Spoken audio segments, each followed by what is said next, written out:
Guys, kape tayo.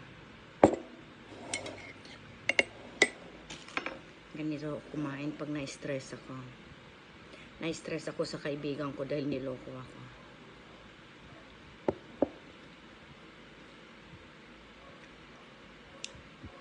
Yung halos umarin na yung damit mo, bigay sa kanya. Halos kaluluwa mo ibigay sa kanya dahil naaawa ka.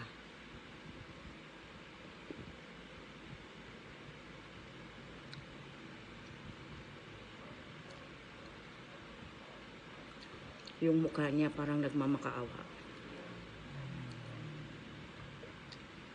Kaya nung sinabing nasunugan siya, lahat concern sa kanya.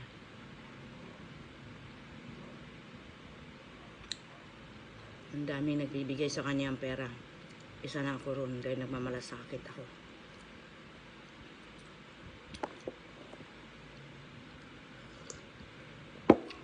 Nung nalaman kong huli, yung kapitbahay pa lang nasunugan.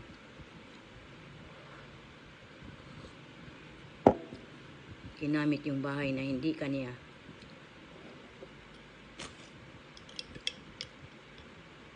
Nabudol kami.